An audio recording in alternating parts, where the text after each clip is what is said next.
하나님 말씀 오셨습니다. 하나님 말씀은 로마서 14장 23절입니다.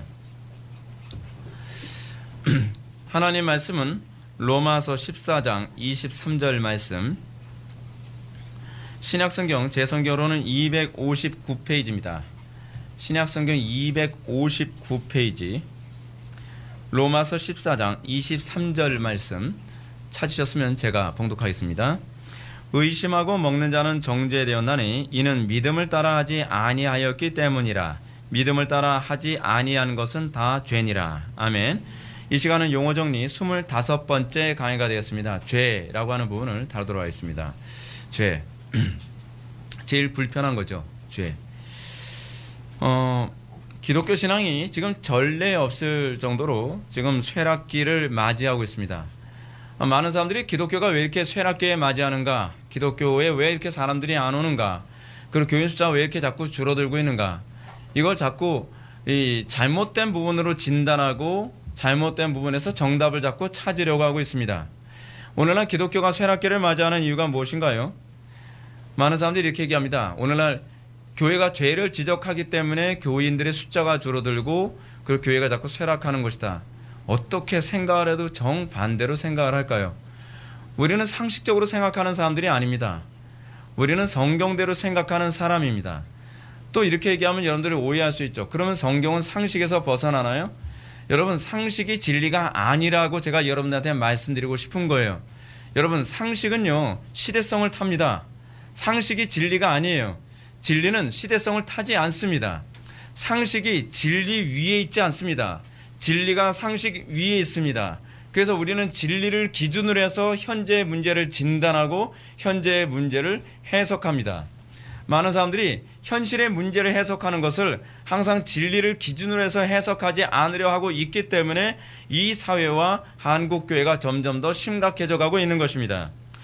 오늘날 기독교가 쇠락하게 된 아주 근본의 문제는 죄의 기준을 불분명하게 잡고 있기 때문에 그렇습니다.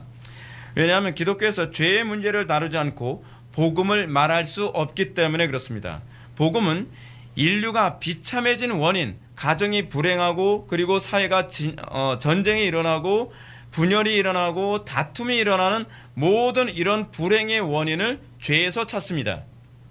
그리고 그 죄 문제를 어떻게 해결할 것인가를 제시하는 것이 바로 복음입니다.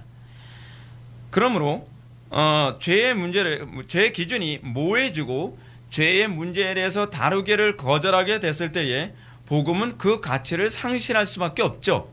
왜냐하면 복음이 복음이라고 사람들한테 불릴 수 있는 이유는 무엇이냐면 복음만이 죄의 문제를 해결할 수 있다고 가르치기 때문에 그렇습니다. 그래서 어느 시대든지 사단은 항상 죄의 문제를 모호하게 만듭니다. 모든 것을 상대적으로 이해하게 만듭니다. 이것을 죄라고 봐야 될지 죄가 아니라고 봐야 될지 혼란스럽게 만들죠. 왜 죄의 문제를 자꾸 혼란스럽게 만들까요? 죄의 문제를 혼란스럽게 만들어야 복음이 복음으로 들리지 않을 수 있기 때문에 그렇습니다. 따라서 우리가 싸우는 중요한 전쟁 중에 하나는 무엇이냐 하면 우리는 무엇이 죄인가를 명확하게 규정하는 것부터 시작을 합니다. 그래서 사람들이 싫어하죠. 그래서 사람들이 복음을 듣기 싫어하죠. 근데 복음을 듣기 싫어해도 어쩔 수가 없습니다. 복음이 복음됨을 명확하게 드러내게 만들려면 무엇이 죄인가에 대한 기준이 명확해야 되기 때문에 그렇습니다. 오늘날 상당수의 교회들이 죄를 얘기하기를 꺼려합니다. 죄를 얘기하기 꺼려한다는 것은 교회에서 복음을 선포하지 않겠다는 얘기입니다. 이거는 여러분들이 분명하게 이해하셔야 됩니다. 죄에 대한 기준이 불분명하면 사람들이 불행의 원인을 어디서 찾을까요? 심리학에서 찾겠죠. 불행의 원인을 어디서 찾을까요? 시스템에서 찾겠죠. 유물론자들은 오늘날 우리의 불행을 국가적 시스템에서 찾아야 된다고 얘기합니다. 또 이 관념론자들은 오늘날 우리의 문제를 어디서 찾아요? 불행의 문제를 어디서 찾죠? 관념의 문제 또는 지식의 문제에서 찾으려고 합니다. 우리는 거기서 찾지 않습니다. 오늘날 우리가 불행하게 된 이유, 오늘날 우리가 이토록 괴롭게 되어진 이유는 죄에 있다라고 우리는 그렇게 시작을 합니다. 그리고 우리는 그렇기 때문에 복음만이, 오로지 복음만이 소망이 있다라고 얘기할 수 있는 것입니다. 그렇지 않으면 기독교는 존재 가치가 없어지게 되는 거예요. 자, 이런 사실은 하나님께서 보내신 메시아의 이름이 예수라고 하는 것에서도 더욱더 선명하게 나타납니다. 여러분, 구약에서 계속적으로 예언해서 주어지게 된 메시아, 그 메시아 이름을 하나님께서 뭐라고 지라고 얘기합니까? 그의 이름을 예수라 하라. 이는 저희를 그의 백성을, 자기의 백성을 그들의 죄에서 구원할 자라고 하는 것이죠. 예수라는 이름 자체가 죄에서 구원할 자입니다. 실제로 오늘날 상당수의 교회가 죄를 말하기 꺼려하면서 예수님은 더 이상 자기의 백성을 그들의 죄에서 구원할 자라는 인식이 점점 사라지기 시작합니다. 오늘날 많은 사람들에게 있어서 과연 예수는 어떤 분으로 이해되어지나요? 가난과 실패와 불행과 질병에서 구원할 자라고 이해하지 않나요? 예수라는 이름은 저희를, 자기 백성을 가난에서 구원할 자가 아니에요. 자기 백성을 질병에서 구원할 자가 아니에요. 자기의 백성을 불행에서 구원할 자, 실패에서 구원할 자가 아니란 말이죠. 예수라고 하는 이름은 죄에서 구원할 자예요. 예수님은 그럴 때 죄의 죄됨이 무엇인지 알고 그 죄로부터 자유함을 진정으로 원하는 사람들에게만 예수님은 진정한 의미에서 메시아가 될 수 있는 것이지요. 그러나 성경에 가르치는 구원이란 죄에서 건짐을 받는 것, 그래서 이것이 바로 그리스도께서 이 땅에 오셔야만 했던 이유입니다. 그러면 죄가 무엇이냐 한번 생각해 볼까요? 죄가 무엇인지 생각해 보기 전에 우리가 우선적으로 다뤄야 할 문제가 있습니다. 그것은 선과 악을 어떻게 규정해야 될 것인가에 관한 문제를 먼저 다뤄야만 합니다. 물론 제가 선과 악에 관한 문제는 다뤘습니다. 그러나 여기서 좀 더 이 부분을 서론적으로 다루지 않으면 선과 악에 대한 규정이 불분명하면 죄에 대한 규정도 불분명해지기 때문에 논리적인 순서로 저는 선과 악에 대한 문제를 다시 한번 거론하고자 합니다. 그러면 선과 악을 누가 규정하느냐에 관한 문제를 한번 먼저 얘기해 볼까요? 선과 악을 누가 규정하나요? 사람이 규정할까요? 아니면 신이 규정을 해야 될까요? 만약 선과 악을 사람이 규정한다고 전제를 둔다면 우리는 또 다른 질문을 던지게 됩니다. 선과 악의 문제는 상대적인가 아니면 절대적인가에 관한 문제에 대해서 또한 우리는 대답해야만 합니다. 왜냐하면 선과 악을 사람이 정의한다면 이 정의는 모두가 동의할 수 있어야 되거든요.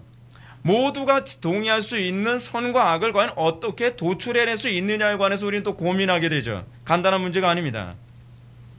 근데 선과 악이 상대적이라고 한다면 선과 악을 모두가 규정한다는 것은 불가능합니다. 왜냐하면 나에게는 선이라고 하는데 저 사람에게는 악으로 규정될 수 있다는 얘기거든요. 그래서 선과 악을 상대적으로 규정하면 곤란한 것이죠. 선과 악은 많은 사람들이 이렇게 생각합니다. 선과 악은 각 사람들마다 또는 시대와 문화와 살아온 환경에 따라 다르게 느껴진다라고 얘기합니다. 예를 들어서 어느 나라에서는 일부 다처제가 죄죠. 근데 어느 나라에서는 일부 다처제가 죄가 아니에요. 자, 그럼 우리는 이거 어떻게, 어느 쪽이 선이고 어느 쪽이 악이죠? 또 어느 나라에서는 부자의 것을 도둑질하는 것이 죄가 아니라고 해요. 근데 어느 나라에서는, 왜냐하면 부자는 가진 게 많으니까 가난한 사람이 좀 가져간다고 해서 이게 문제가 될 게 뭐가 있냐는 거예요. 이거 이슬람 국가에서 많이 일어나는 일이거든요. 그런데 우리 같은 기독교 국가들에서는 남의 것 핀셋 하나만 훔쳐도 그건 죄인 거예요. 죄에 대한 기준이 다릅니다. 선과 악을 이렇게 시대와 지역에 따라서 다르게 규정해야 된다라고 주장했던 철학자가 있었죠. 20세기 철학자 미셸 푸코 같은 사람입니다. 이런 사람들 때문에 이 선과 악에 대한 규정이 불분명해지고 이런 사람들 때문에 죄냐 죄가 아니냐에 관한 규정이 굉장히 불분명해지기 시작합니다. 문제는 선과 악의 문제를 이렇게 상대적으로 보게 될 때 사람들의 양심이 편해지고 인간의 자율성이 더 발전할 수 있다고 생각한다는 겁니다. 여러분, 상대적으로 얘기하면 어때요? 마음 편하죠. 남의 거 도둑질해도 마음 편한 거예요. 내 영혼 평안해. 왜 평안하죠? 돈 많은 사람 내가 한 푼 가져갔다 해서 그 사람 먹고 살기 힘든 건 아니잖아. 나는 먹고 살기 힘들어서 가져가지만 저 사람은 없어도 크게 불편하지 않은 돈 아니야? 이걸 소위 그렇게 생각하는, 그걸 죄라고 생각하지 않은 사람들의 자기 합리화죠. 근데 문제가 뭐냐면 이것이 별 문제가 없을 때는 심각하게 느껴지지 않는데 이게 나한테 직접적인 이해 득실의 문제 또는 나에게 생존의 문제, 살고 죽는 문제와 관련되어지면 이게 상대적인 것이라는 것이 심각하다는 걸 느끼기 시작하는 거예요. 상대적인 게. 예를 들어서 여러분 어떤 문제가 있는데 이 문제를 저 사람도 옳고 나도 옳고 그래 오라. 왜냐하면 저걸 옳다고 하고 틀렸다고 하고 누가 어떻게 규정하든지 나한테 직접적인 피해가 없다고 한다면, 또는 그것이 내 목숨이 왔다 갔다 하는 문제가 아니라고 한다면, 그래 네가 선이면 선이고 나는 악이고 뭐 네 잘난 대로 살아. 우리 이렇게 얘기할 수 있단 말이에요. 근데 이 부분을 만약에 선과 악을 어떻게 규정하느냐에 따라서 내 목숨이 왔다 갔다 하고 내가 크게 이익을 보느냐 손해를 보느냐에 관한 문제가 생기게 되면 거기서 어떤 현상이 나타나죠? 사회가 분열되기 시작해요. 악의 다툼이 일어나기 시작을 해요. 왜냐하면 내가 살아야 되니까.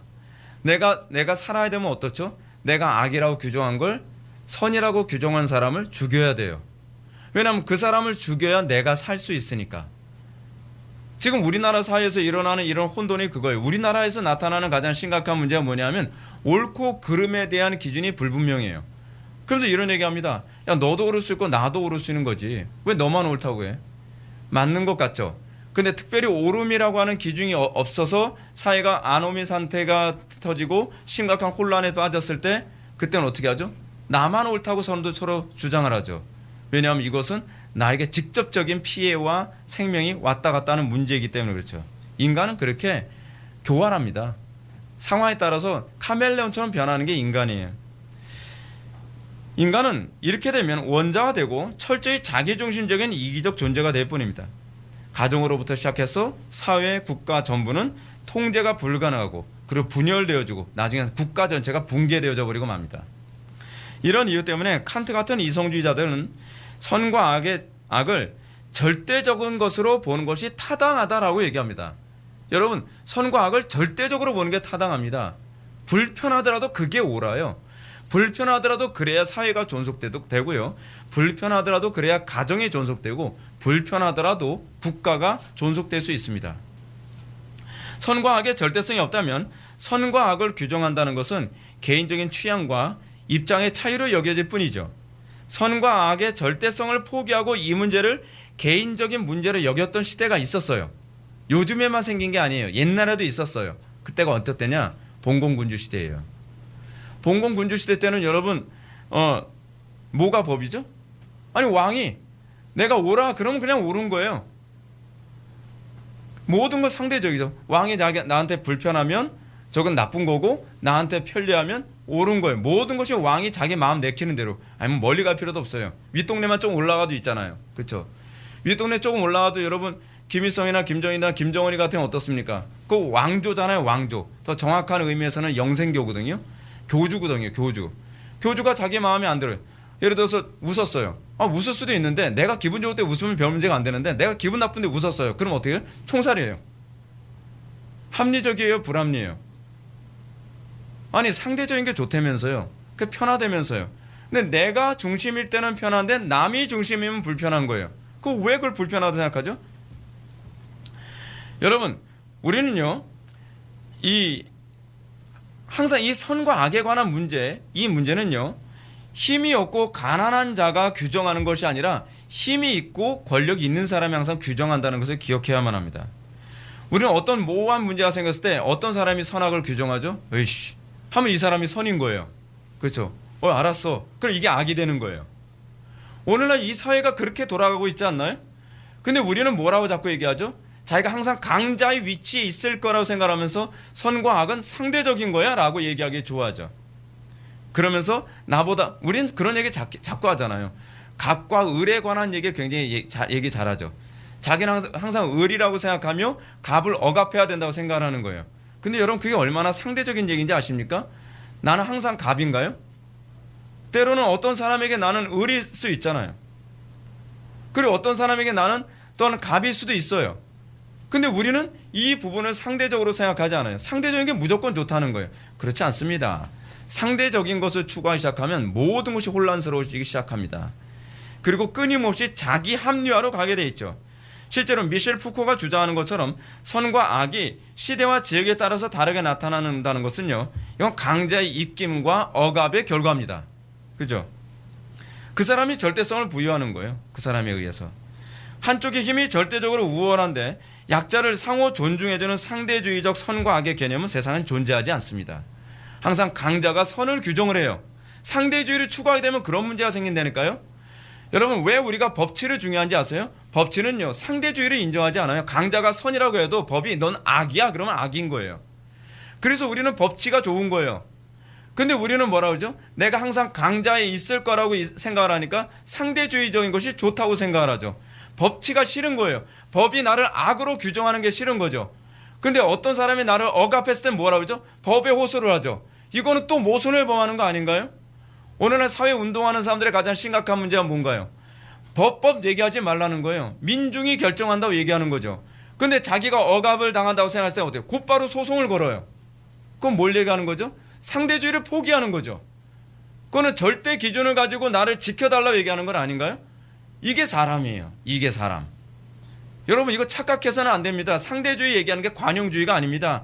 그거는요 교활한 거죠. 그건 아주 악한 겁니다. 내가 강자 쪽에 있을 때는 상대주의가 좋은 것이고 내가 약자 쪽에 있을 때는 법치가 좋은 거예요. 이게 오늘날 사람들이 가지고 있는 교활함과 완악함이죠. 그러므로 이런 불합리한 시대를 개혁한 것이 바로 법치주의입니다. 법치주의란 한자 그대로 법이 다스리는 체계예요. 법이 다스리는 시스템. 과거에 왕이 다스리던 시대에서 이젠 법이 다스리는 시대가 된 겁니다. 이거 종교교육이 가져다 준 선물이죠. 따라서 법치주의가 역사에 등장하면서 비로소 평등이 가능하게 됩니다. 평등이요. 모든 사람이 법 앞에서 평등한 거예요. 어떤 사람이 비록 권력자이건 남들보다 힘이 센 사람이건 돈이 많은 사람이라 하더라도 법 앞에서 똑같이 취급되어야 한다는 거예요. 그것이 법치주의죠. 선과 악, 옳고 그름을 힘 있는 사람이나 또는 머리 좋은 개인이나 그렇지 않으면 돈 많은 개인이 규정하는 것이 아니라 법이 규정한다는 겁니다. 비로소 약자가 보호를 받고 평등하게 취급되는 거죠. 사실 법치가 무너지면 평등은 무너지게 되는 것입니다. 간혹 법이 약자의 편을 들어줘야 한다는 궤변을 늘어놓는 사람들이 있습니다. 이 말은 그 자체로 궤변입니다. 왜냐하면 법이 약자의 편을 들어준다면 법은 이미 형평성을 버린 거예요. 평등이 없어진 거예요. 평등이라고 하는 것은 어느 한쪽에 우월할 수 있도록 손을 들어준다는 얘기가 아닙니다. 약자기 때문에 법이 그쪽 편을 들어줘야 된다는 얘기가 아니에요. 법은 약자건 강자건 많이 가진 자건 적게 가진 자건 법이라고 하는 카테고리 안에서 공정하게 공의롭게 판단할 때라야만 평등이라는 것이 유지되는 것입니다. 실제로 성경은 뭐라고 얘기하느냐? 성경은 이렇게 얘기합니다. 너희는 재판할 때에 불의를 행치 말며 가난한 자의 편을 들지 말며 세력 있는 자라고 두하지 말고 공의로 사람을 재판할지며 라고 얘기합니다. 이미 성경은 뭐라고 얘기하냐면 가난한 자라고 편들지 말라는 거예요. 동정심이 정의가 아닙니다. 착각하지 마십시오. 동정심이 오히려 우리에게 객관적인 판단을 흐리게 만드는 원인으로 작용할 수 있습니다. 가난한 자라고 편들지 말고 또 세력 있는 자라고 두하지 말라고 성경 가르칩니다. 그것이 바로 평등이고 그것이 바로 공의입니다. 따라서 법을 무시하고 초법적 통치행위를 하는 사람이 향하여 우리는 뭐라고 얘기하느냐? 우리는 그런 사람을 독재자라고 얘기합니다. 독재자. 독재자란 선과 악, 법과 질서의 기준을 자기가 정하는 사람을 지칭합니다. 그런데 놀라운 사실은 대부분 사람들이 은연중에 이런 마음을 품고 있다는 거예요. 우린 독재자를 굉장히 증오한다고 얘기합니다. 독재자를 증오해. 독재자를 처단해야 돼. 우리는 독재자를 증오하고 미워한다고 얘기합니다. 그렇지만 자기 마음속에서는 항상 독재를 하고 싶어 합니다. 많은 사람들이 가정에서 내가 독재를 하고 싶어 하고 또는 자기가 회사에 어떤 우두머리가 되면 거기서 자기가 독재를 하고 싶어 하고 또는 자기가 학교에서 동아리 우두머리만 돼도 거기서 독재를 하려고 합니다. 그러면서 뭐라 얘기해요? 독재를 처단해야 된대요. 그거 제가 보기에는 그 사람부터 처단해야 돼요. 우리의 마음속 중심에는 독재자가 다 우글우글하고 있어요. 문제는 여러분들이 카다피가 아니기 때문이에요. 여러분들이 그 자리에 있지 않기 때문에 여러분들은 카다피를 정죄하지만 여러분들이 김일성, 김정일, 김정은을 정죄하지만 여러분들이 그 자리에 있으면 여러분들도 똑같은 사람이 될 수 있다는 거예요. 남의 눈에는 들보만 보지 마시고 남의 눈에는 티를 보지 마시고 내 눈에는 들보를 좀 볼 줄 알아야 된다는 얘기죠. 여러분 우리 속에 독재자가 우글우글하고 있다는 것을 무엇으로 알 수 있느냐? 다수가 요구한다면 법에 규정하는 선과 악과 또는 법의 질서를 무시해도 된다는 게 바로 이게 내 속에 있는 독재성을 드러내고 있는 거예요. 사람들은 이것도 독재라는 것을 인식 못합니다. 독재가 한 개인에게만 집중되어야만 이거 독재라고 생각해요. 한 사람이 법을 초월하면 독재라고 생각하죠. 권력자가 법을 초월하면 독재라고 생각하죠. 근데 우리 전체가 떼거리로 법을 초월하자고 얘기하면 이게 독재 아닌가요? 그래서 우리는 이걸 또 뭐라고 얘기합니까? 소위 시민 독재라고 얘기하잖아요. 민중 독재라고 얘기하잖아요. 이걸 인민재판이라고도 얘기하고 있죠. 법이 무엇으로 규정하느냐는 중요하지 않다. 우리가 다 그걸 악이라고 규정한다면 그걸 악으로 규정해야 된다는 거예요. 근데 이게 우리나라 국민들의 사고방식이라니까요. 법이 뭐라고 얘기하느냐에 귀를 기울이질 않아요. 다수가 무엇을 요구하느냐, 우리가 무엇을 추구하느냐, 우리가 기분이 나빴느냐 좋았느냐, 이거를 가지고 옳고 그름 정의다 정의롭지 못하다를 규정하려고 한다는 거예요. 그래서 우리나라는 아직 선진 시민 되려면 멀었다는 거예요. 여러분, 소위 복음이 가져다준, 종교개혁이 가져다준 중요한 선물이 뭐라고요? 항상 법이 우선이라는 거예요. 법치주의죠. 법치주의. 여러분, 실제로요, 독재는 혼자서 일어나지 않습니다. 어떤 독재자가 한 명이 드러날 때 한 명의 독재자가 만들어지려면 다수가 그를 지지하면서 독재자가 만들어집니다. 그래서 독재자들은 항상 무엇을 추구하죠? 다수의 지지를 얻기 위한 수많은 방법을 사용하죠. 그 얘기는 뭘 의미하냐면 독재는 한 명에 의해서 이루어지는 것이 아니라 다수에 의해서 이루어지는 거라는 거예요. 독재 피해자라고 말할 자격이 없어요. 사실은 모두가 그 독재를 지지했기 때문에 그 사람이 그 자리에 계속 머무르고 있는 거죠. 다수가 그것을 지지하지 않는다고 한다면 독재자는 자기 힘으로 서 있을 수가 없습니다. 독재의 그 기초는 누가 놓느냐? 시민이 놓는 거예요. 국민이 놓는 거란 말이에요. 그러면서 우리는 독재를 증오한다고 얘기합니다. 거짓말하지 마십시오. 내가 독재하고 싶은데 저놈이 독재하고 있으니까 배가 아픈 거예요. 그렇죠? 우리가 만약에 김정일이나 김정은 같은 그 자리에 앉아서 내 멋대로 저 사람을 죽이고 살리고 내 멋대로 저 남들이 가지고 있는 걸 내가 빼앗을 수도 있고 이쁜 여자를 내 마음대로 취할 수 있다면 우리는 그 자리에 앉고 싶어 하지 않나요? 사실은 우리 속에도 동일한 짐승이 우글우글하고 있는 거 아닌가요? 근데 우리는 나는 아닐 거라고 생각하고 있는 것이죠. 너무 아픈가요? 성경은 우리에게 우리 속에 있는 죄에 대한 문제를 먼저 들여다보라고 얘기합니다. 그것을 직시하라고 얘기합니다. 그리고 그것을 직시하게 됐을 때 우리는 비로소 그리스도 밖에는 소망이 없다는 걸 인정하기 시작하는 것이죠. 자, 그럼 우리는 또 다른 질문을 던져야 됩니다. 그것은 우리 모든 사람들이 선과 악을 인정할 수 있는 법을 누가 만들어야만 하느냐에 관한 문제가 이제 또 봉착하게 됩니다. 상당수의 사람들은 다수에 의하여 선과 악을 규정하는 법이 만들어져야 된다고 주장합니다. 이런 주장이 나오게 된 배경이 사실은 공리주의가 강력한 영향력을 끼쳤죠. 그러나 이 주장은 많은 사람들에게 저항을 받고 있습니다. 왜요? 다수가 추구하는 법은 소수에게 또 피해를 준다고 사람들이 저항을 하기 시작을 해요. 소수 약자를 보호해야 한다는 인권운동가들에 의하면 다수가 옳다고 합의를 봤다고 해서 그것이 왜 정의일 수 있냐라고 하는 공격을 또 하기 시작을 합니다. 무슨 얘기죠? 이런 차원에서 보면 다수결에 의해서 정해진 법은 또 다른 상대주의라는 얘기예요. 소위 소수에 의하면 다수는 또 다른 상대주의죠. 그러니까 인간이 만들면요, 절대성을 부여할 수가 없어요. 인간이 만들면 어떤 식으로든지 상대적일 수밖에 없어요. 이런 경우에 다수가 선과 악을 잘못 규정하면 소수는 다수의 행포에 또 고통을 받게 됩니다. 그 투표라고 해서 절대적인 건 아니에요. 봉건 군주 시대의 횡포를 다수의 의결 자리로 자리바꿈했을 뿐이죠. 다수가 악을 추구해도 그것이 다수의 의견이면 소수는 희생을 당해야 하고 악으로 규정돼야 하는 것이죠. 이런 모습을 보면서 선과 악의 문제를 인간이 규정한다고 할 경우 어떤 식으로든 상대주의를 피해 나갈 수 없다는 것을 다시 한번 발견해야 됩니다. 그렇다고 한다면 선과 악을 인간이 아니라 누가 규정해야 올까요? 절대자가 규정을 해야죠. 그래서 우리에겐 인간에겐요, 절대자가 없을 수가 없어요. 없어서는 안 돼요. 왜냐하면 절대적인 존재만이 절대적인 선과 악을 규정할 수 있기 때문에 그렇습니다. 인간은 아무리 애를 쓴다고 해도 결코 상대성의 한계를 벗어날 수가 없습니다. 그리고 절대성을 소유할 수 없어요. 그것이 인간의 한계예요. 오로지 신만이 절대적이고 인간은 피조물일 뿐이에요. 그러면 이제 우리는 절대적인 선과 악의 기준을 오로지 절대자만 규정할 수 있다는 점을 두고 이 죄의 문제를 한번 접근해 들어가 볼까요? 죄란 하나님께서, 절대자신 하나님께서 선하지 않다고 규정하는 거예요. 그것이 죄입니다. 뭐 이런 논리가 다 있어. 이런 논리가 어디 있겠니? 어디 있어? 여기 있죠. 하나님은 그 존재 방식 자체가 선이시기 때문에 어쩔 수 없어요.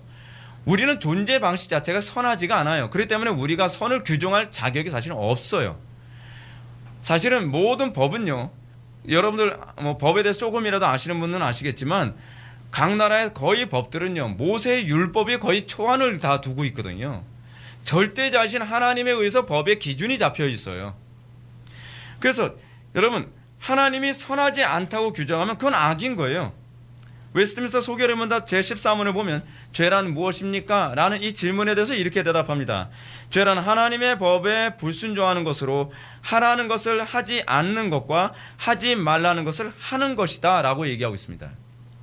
그러면 하나님의 법이 무엇인지 한번 질문을 던져봅시다. 그럼 하나님의 법이 뭡니까 도대체? 성경은 율법이라고 얘기합니다. 율법. 그럼 율법이 뭐죠? 율법을 요약한 것이 십계명이죠. 십계명. 그리고 이 십계명을 또 요약을 하면 또 뭐가 되나요? 사랑, 하나님 사랑, 이웃 사랑이 되죠. 하나님 사랑, 이웃 사랑 또 요약하면 뭐죠? 사랑이죠. 십계명은 뭐예요? 하라 하지 마라가 아니라 사랑하라는 거예요. 사랑하라. 그냥 딱 요약하면 사랑하라. 그래서 사도 요한이 노년에 뭐라고 설교했다고요? 사도 요한은 정말 요약의 천재죠. 요약의 천재. 힘이 달려서 강단에 서기 어려운 상황이니까 사도님 설교 한 편만 해주시오. 그러니까 뭐라고 설교를 했죠? 서로 사랑하십시오. 신구약 성경 한 방에 요약해 버리셨어요. 서로 사랑. 그래서 예수님이 이 부분을 아주 이해하기 쉽게 우리에게 이렇게 말씀하시죠. 내 마음을 다하고 목숨을 다하고 뜻을 다하여 주 너의 하나님을 사랑하셨으니 이것이 크고 첫째 되는 계명이요. 계명이죠. 둘째도 그와 같으니 내 이웃을 너 자신같이 사랑하라 하셨으니 이 두 계명이 온 율법과 선지자의 강령이니라 라고 얘기하고 있습니다. 사도 요한은 이렇게 설명했습니다. 그의 계명은 이것이니 곧 그의 아들 예수 그리스도의 이름을 믿고 그가 우리에게 주신 계명대로 서로 사랑하는 것, 이것이 선입니다. 한마디로 해서 죄란 하나님과 이웃을 사랑하지 않는 것이죠. 좀 더 구체적으로 얘기하면 자기 만족, 자기 사랑하는 게 죄예요. 우리는 이것이 죄라는 것에 대한 인식이 있어야만 합니다. 근데 상대주의는 자기 사랑을 기초로 두고 있기 때문에 상대주의를 가지고 선을 규정할 수가 없어요. 그죠? 어떤 특정한 행동이 아니라 그 행동을 가능하게 만드는 동기가 죄인가 죄가 아닌가를 규정하죠. 그래서 그래서 로마서에서 바울이 뭐라고 얘기합니까? 그리스도께서도 자기를 기쁘시게 하지 아니하셨으니 라고 얘기합니다. 자기를 기쁘게 하는 것, 자기를 만족스럽게 생각하는 모든 사고가 죄라고 이미 성경 규정하고 있어요. 그런데 사도 바울은 이런 죄의 문제를 예수님이나 요한의 표현과는 다르게 이렇게 표현합니다. 믿음을 따라하지 않은 모든 것이 죄니라. 이제 이 죄에 관한 문제를 믿음으로 규정을 합니다. 자, 그래서 우리는 죄와 사랑과 믿음의 문제를 어떻게 연관시켜야 될지 고민하게 됩니다. 죄란 단순히 사랑하지 않음을 뜻하는 것이 아니라는 것이죠. 죄란 분명히 사랑하지 않음이지만 단순히 사랑하지 않음이 아니에요. 믿음을 좇아서 행하지 않은 사랑은 결코 사랑이 아니라는 거예요.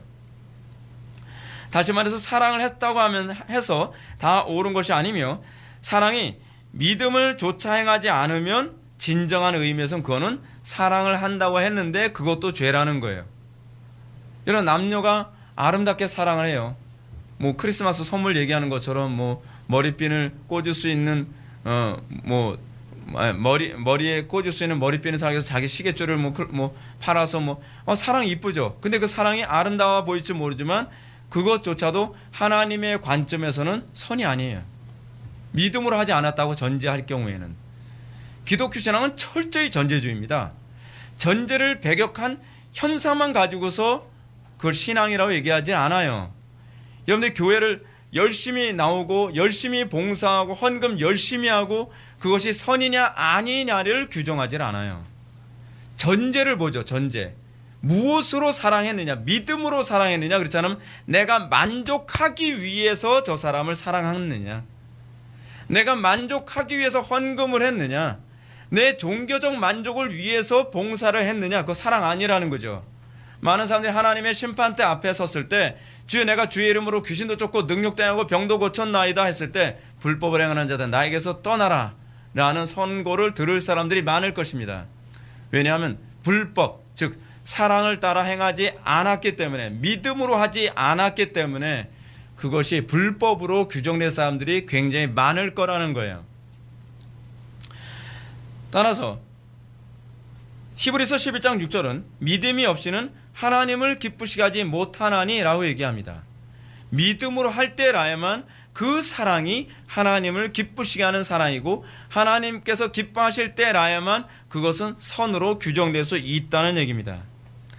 따라서 하나님을 믿지 않는 모든 사람들의 행위가 죄일 수밖에 없다는 결론에 도달할 수밖에 없죠. 이순신 장군이 뭐 천국 가냐 지옥 가냐 물어보지 말라는 거예요. 예. 뭘 그런 거 가지고 물어봐요, 유치하게. 그렇죠? 여러분, 이순신 장군이 외적을 퇴처했다고 해서 그것, 여러분 외적 퇴처하면 다 천국 갑니까? 아니 어떻게 논리가 그렇게 나와요? 이순신 장군이 충신이라는 건 인정하지만 그 충신이라는 것과 죄가 없다는 건 별개 문제예요. 근데 우리는 이 부분을 너무 심플하게 사고를 해요. 어떻게 그렇게 질문을 던지는지 모르겠어요. 그럼 이순신 장군도 지옥 갔을까요? 아니, 이순신 장군이 외적을 물리쳤다는 거 부정하는 건 아닌데 그렇다고 해서 죄가 없다는 건 아니잖아요. 난중일기에 나온 것만 가지고서 그가 얼마나 도덕적인지 우리는 추정을 할 수가 없잖아요. 천국 가냐 지옥 가냐에 관한 문제는 외적을 물리쳤냐 물리치지 않았냐로 규정하는 것이 아니라 선했냐 악했냐로 규정하는 거거든요. 근데 이건 사람들이 사고가 왜 이렇게 생각을 못하는지 저는 이해를 못하겠어요. 하여간 우리는 이 문제에 대해서 절대자의 입장에서 규정하는 것을 우리는 동의해야만 합니다. 왜냐하면 최종적으로 우리를 선하다 악하다라고 판결하실 분이 절대자이지 다른 분이 아니라는 거예요. 우리는 선과 악의 기준을 어디에 둬야 돼요? 재판하는 재판장이 그것을 선으로 볼 것이냐 악으로 볼 것이냐가 중요한 거 아닙니까? 그렇잖아요.